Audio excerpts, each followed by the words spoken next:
She was just a maid until she poisoned the royal family in the shadows of grand palaces, where golden chandeliers cast dancing lights on marble floors.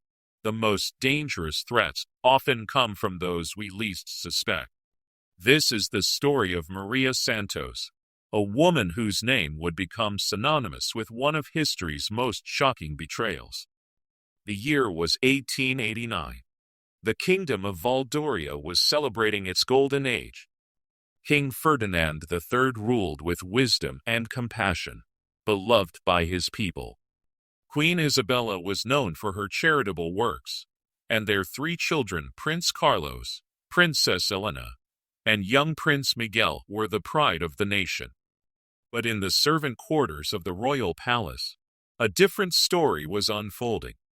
Maria Santos had worked as a kitchen maid for 7 years. At 28, she was unremarkable in appearance, average height, brown hair always tied back, hands roughened by years of scrubbing and cleaning. She moved through the palace like a ghost, invisible to the nobility who lived above her station. What no one knew was that Maria carried a secret that burned in her chest like acid. She was not just any maid, she was the illegitimate daughter of King Ferdinand himself. 29 years earlier, the young Prince Ferdinand had an affair with a common servant girl named Rosa Santos. When Rosa became pregnant, she was quietly dismissed from the palace with a small sum of money and strict orders never to reveal the father's identity.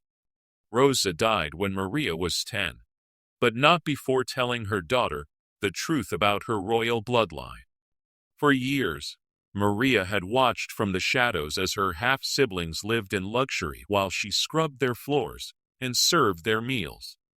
The bitterness grew like poison in her veins, especially when she saw how easily Prince Carlos wasted money on gambling and drinking, while she worked 16-hour days for mere pennies.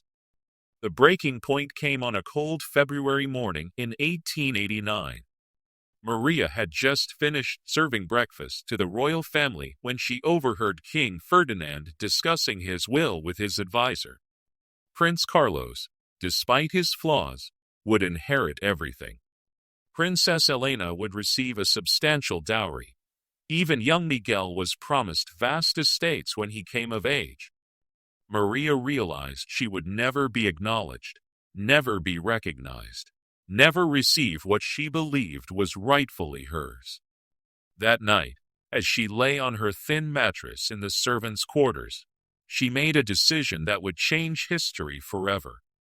Maria began her research carefully. She visited apothecaries in the lower city, claiming she needed rat poison for the palace kitchens. She read medical texts in the palace library during her rare free moments, learning about toxins and their effects. She was intelligent, perhaps she had inherited her father's sharp mind along with his blood. Her weapon of choice was arsenic, colorless, odorless, and deadly in the right doses. She would add small amounts to the royal family's food over several weeks, making their deaths appear like a mysterious illness rather than murder. The plan began in March of 1889.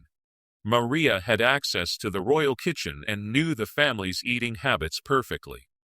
She started with tiny amounts mixed into the sugar bowl used exclusively for the royal table. The symptoms began subtly: stomach aches, fatigue, headaches that the palace physicians attributed to stress and the changing seasons. As weeks passed, Maria increased the dosage. She felt no remorse as she watched her half-siblings suffer. In her mind, they had stolen her birthright, lived in luxury while she suffered in poverty. This was justice, not murder. King Ferdinand was the first to become seriously ill.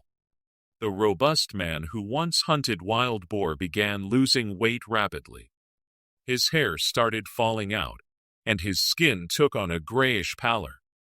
Palace doctors were baffled, trying everything from bloodletting to herbal remedies.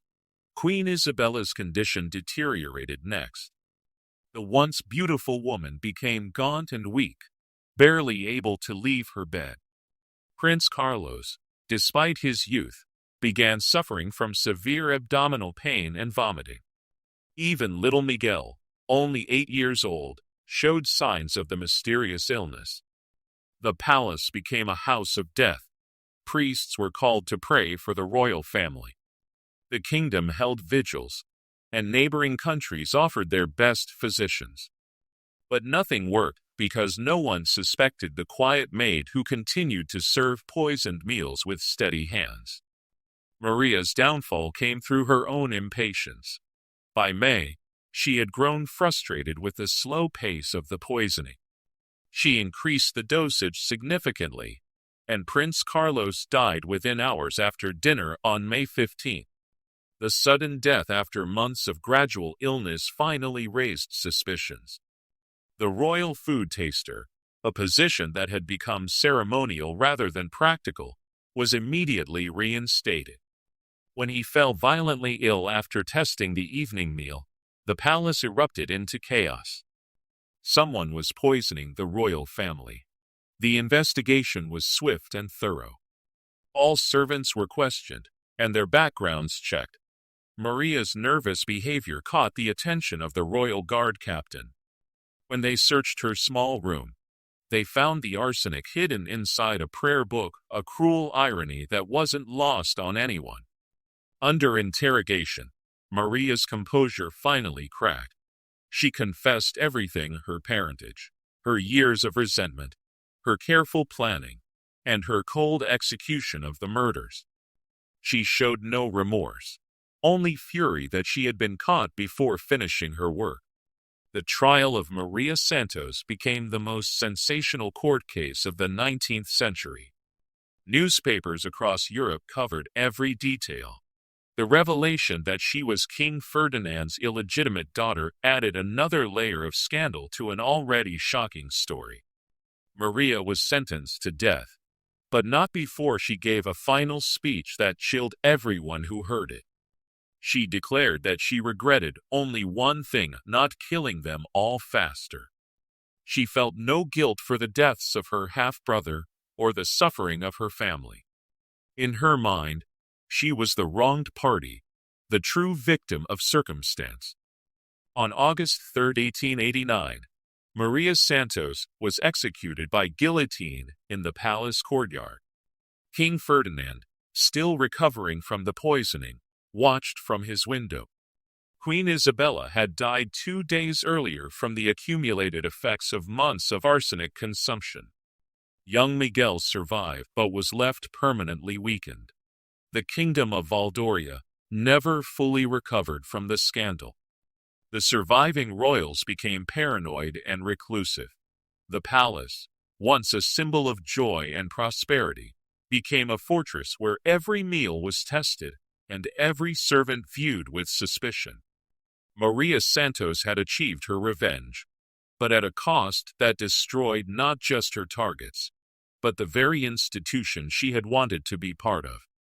She remained just a maid in history, but a maid whose name would be whispered in fear for generations to come.